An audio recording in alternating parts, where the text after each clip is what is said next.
Nickel 9. C5 line J. Let's go. Put that old school. Yeah.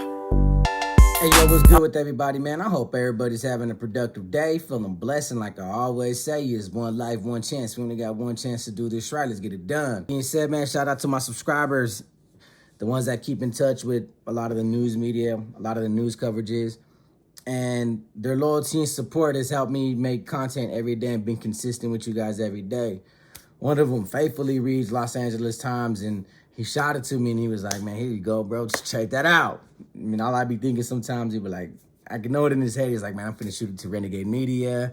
You know, that Vato's gonna start some battle right there, bro. Milky got some balls, bro. So I was just, you know, I appreciate my subscribers for, you know, keeping me informed while I'm at work, man. So just get right into the video. We got this guy right here, Topo from Florencia 13. And he was recently shot, and he's placed in critical condition. And then it's a trip, right? Because a lot of the law enforcement officers that were part of this particular case, him and a friend of his or an associate, an acquaintance, businessman, or maybe a foot soldier, they got shot at. Topo got hit and got put in the hospital, and he got put in critical condition. Whoever he was friends with, whoever he was associated with, the person that was right next to him, actually got gunned down in the process, and he lost his life. Now, like I said, you know, the law enforcement agencies, for some reason, right, were covering it up. They didn't want to notify the news media, didn't want to tell nobody, no news reporters, nothing, who the victims were.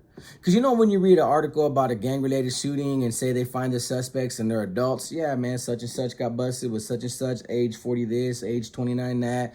Law enforcement might say that it could be gang-related and stuff like that. You can read about it in an article if they find the suspects and even the victims, unless they're minors. Law enforcement agency got no problem relinquishing information to the press, to the public, because it becomes public information, and that's what news reporters do. They didn't want to notify nobody when it came to this particular case, and I wonder why. I wonder why, on the basis that it took one of the officers that was part of this investigation that was there at the hospital to literally pull a reporter to the side and like whisper in his ear, hey, the reason why they won't tell you because he's a reputed Mexican mafia member, Topo, Juan Garcia, and just leaked it to the public. That way the news media was able to cover the story. Now, mind you, the news reporter admits in the articles, I read it on Los Angeles Times and in 3 other places as well, the news reporter admitted that they were refraining from relinquishing that kind of information to the public and to the news media. But a law enforcement officer was the one to be able to provide the information undercover, under the table. Now, I doubt the law enforcement officer was like, man, we gotta keep this under wraps, bro. We do not need another gang war. I mean, gang wars are gonna happen. Gang wars are gonna take place. Preventing that, you know, the streets are gonna find out. Topo's in critical condition. If he survives and he comes out, all he has to do is make a couple of phone calls and just, I'm pretty sure he's aware who shot at him. I doubt it was just some random act of violence where they just seen a dude with a big brocha and was Mexican and, hey, bro, I think he's from Florencia. After they say I might gun him down. Because you think about it, Topo has a big, extensive history, background history. He was in the federal penal system. He was actually made in the feds, not by his brothers. So he's related to Florencia 13 gang members, a.k.a. Mexican mafia members, Tablas from Florencia, and Babo from Florencia 13, the one that passed away. The one that published probably one of the most insane, crazy articles or whatever documents he was found with or he left behind so people can find it. And obviously, law enforcement, lawyers, news reporters found it, talking about how the Mexican mafia ain't the same no more, how it's losing its image, how it's dying, how it needs to change, go back to the old ways. A Florencia 13 Mexican mafia member really seen the downward spiral that his own organization and his own brothers were getting involved in. And he tried to leave like a dying will, like to change it back to the old ways, get it back to the old ways, to stop doing what they were doing. Nobody's listening. Not even his brothers are fulfilling their brother's will, his dying wishes. They're out there just running amok. See, Tablas from Florencia 13, there's not a lot of bad you can find on him.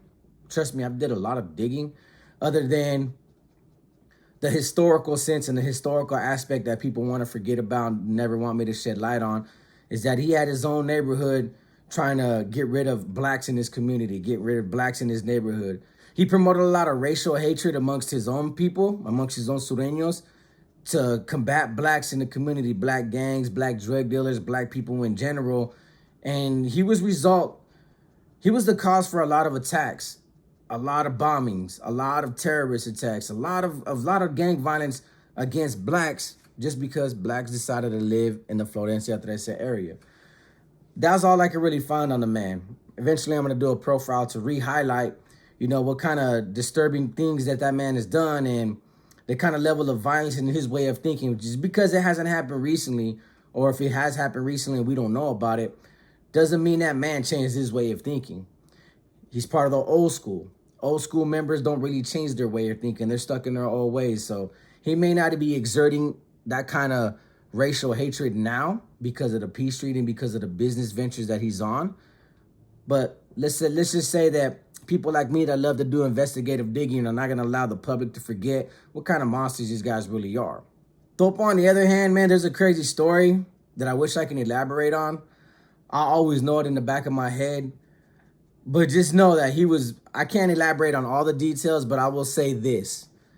About a year and a half ago, when I was getting real big and when all these Mexican Mafia videos I was publishing out, Mexican Mafia information was coming out, that boy sent me a crazy message. And that's all I really would say about that, because I honor and respect a particular person's wishes, but I also heard Topo out in the process.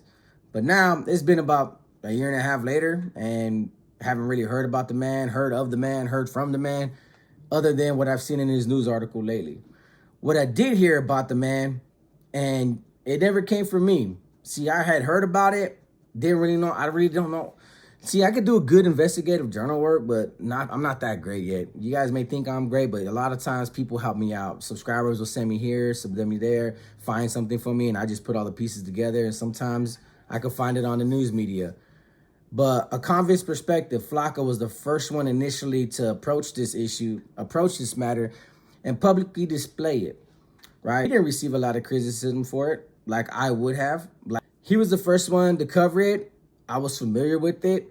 Like I said, I didn't go out my way to really look for it. But a convict's perspective identified him as being on part of Megan's Law. That's when I looked it up. And that's when I found the allegations and what he was charged with. It doesn't say dismissed. He got charged for it, got found guilty of it. And it was RAPE by force on a minor under the age of 14. It doesn't give you a precise, indication or information as to who the victim was per se. But, I know with these kind of subjects, especially if I'm talking about a Mexican Mafia member or an NF member, which you guys are all familiar with, the people that were high-ranking members of either or organization and had R's on their jacket but was swept under the rug, but behind closed doors. This is one of Florencia 13's dirty little secrets, was that this man was on Megan's Law, and he's been out of the penal system for quite some time, quite a few years. And it was a trip, right? Because I had knew about him when he sent me that message. It was just like a verbal, I don't know, I guess you could say subliminal threat, I guess, whatever you want to call it. So when he sent me that message, I heard him out and I was like, all right, whatever. I'm not really bothered by it. I don't even know who you are. Because when I was doing all my investigative work, talking about the NF Mexican Mafia and doing some profile cases and telling other people's stories, I only knew about Tablas and I only knew about Babu. I didn't even know there was a third until somebody brought him to my attention. And then when I started doing investigative work is when I started realizing how many members are from Florencia 13 and the ties of Florencia 13 and how they're connected to the Mexican Mafia. He finally came up. See, Topo was housed, and if you read the Los Angeles Times, they tell a particular story of a particular in-house incident where he had a lot of his foot soldiers beating up cops and blasting cops, and he assaulted a cop and then held a Muslim hostage. You're more than welcome to read about it in the Los Angeles Times. But these three Mexican Mafia members from Florencia 13 are known and identified not only through their neighborhood, but through the public eyes and through a lot of social media and news medias as Los Tres Reyes, the three kings. So you got three kings. Two of them ain't on Megan's Law. One of them is. So that just goes to show you how complicit they are with one another. But I'm pretty sure they're aware that one of their brothers was charged for this particular case. You know, a lot of people could say the same thing. And a lot of people will run to his defense because that's what they're used to. And especially defending the honor and integrity of one of their big homies to say, hey, bro, like, you're smutting up the homie's name, bro. He never did that. It's what she accused him of. You can't believe all these hyenas when they accuse men. Like, I hear that narrative so much is the reason why I stay away from it, because half the time with these kind of cases, people are always quick to say, hey, bro, hyenas do that sometimes, bro. They always lie, bro. That could happen to me, even though it's a subject matter we need to bring up, because regardless, S offenses against any minors, against women, against even men, you know, is frowned upon. It's unacceptable behavior. And in accordance to that letter that was published by Babo from Florencia 13, he said a lot of his Mexican mafia members and what they're doing, a lot of his own brothers, what they're doing in today's generation and today's era is very unacceptable behavior. And what they're doing is wrong. And I'm pretty sure he's talking about the dirty politics, the backstabbing, the robbing each other, and making their foot soldiers go to war and then let the best man win. And whoever wins it all becomes more powerful within the organization and, you know, establishes allegiances with other brothers just as powerful. And the brothers that are less fortunate, less powerful, get treated like crap. These three kings, as they are identified, even came up with the Florencia 13 regla, so to speak, the Florencia 13 rules, identifying how Florencia 13 gang members are to conduct themselves. And that's just because everybody from Florencia 13, I don't think it's like that anymore. This is around when they were all three alive and then all three had a footing in their barrio where they actually control their barrio and they control their barrio only. These three kings reigned over this territory and pretty much made all these rules and regulations how they want their barrio to conduct themselves. Not how they want different barrios to conduct themselves, how they want their barrio to conduct themselves. And they said that because of them, the hood has never been green-lighted, never been tagged on, and never been taxed and green-lighted by another Emedo. That all three of them are Emedos, and we have love for our barrio, and we've shown the barrio love, so it's time for y'all to show us love by conducting yourselves in this orderly fashion under these codes of conduct. They published that. I've seen a little bit of it, not too much of it. And then after those rules and regulations were implemented on the streets, what happens? Florencia Firestone just, you know, there's a blaze of fire that takes place. Ethnical cleansing, drugs, money. You Google Florencia 13, you see how many indictments these dudes be getting involved in? 70 pounds, 100 pounds, 60 pounds, crimes, homicides. There was 40 homicides in 1 year. In 1 year alone, just from that neighborhood. Sanctioned by the hands of these three men. Now, the moral of this video is this. You know, I don't know what happened and why Topo got shot down. I don't know what happened. I don't know why Topo got shot. I highly doubt somebody just seen this dude as a random person. So whatever business he was conducting, somebody had the courage or the fear, you know, fear kicked in, you know, fight or flight, and shot him and tried to take his win. But instead, they took somebody else's win. That's the part I'm really thinking about. Because when you're hanging around Mexican Mafia members, you're associated with them, you're conducting business with them, even NF members, just know they're not liked and favored by everybody. Somebody at some point is going to have a grudge, have resentment, seek revenge because of what they do and how what their reign of power can really do to somebody. Whether it's destroy another man's ego, embarrass somebody, ruin their pride, take from their families, take from the table that they feed from. It could be any situation. You got to look at it from this angle, not just from a big homie's angle and this gang aspect angle. A lot of people look at it as like, hey, these fools are untouchable. No, obviously, he got put in critical condition. Obviously, somebody decided to pull the trigger. It could be youngsters that are going to pay a hefty price because the man survived, if he survives. And that's going to be very unfortunate because a man with that kind of power, regardless of what his background is and his charges, a man like that survives an attempt on his life, one or two things is going to happen. Either he turns because it was a business ordeal that's gone bad and he's involved with some heavy hitters, or two, he's going to be in a wrath of power on a bunch of people and make a lot of people pay for that mistake. forever thinking about drawing down on him and shooting him. Can't say the same thing about the man that passed away, but sometimes it comes with this lifestyle. Everybody says that. And I can't always combat that concept. You hang with the people that are dangerous, you might lose your life for it.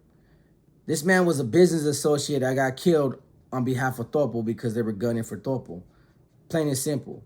But that could have been a youngster that just works for Topo or works for any Mexican mafia member. So sometimes it's better to watch who you surround yourself with, because evidently you can pay with your life at other people's expenses for what other people do, what other people are getting involved with.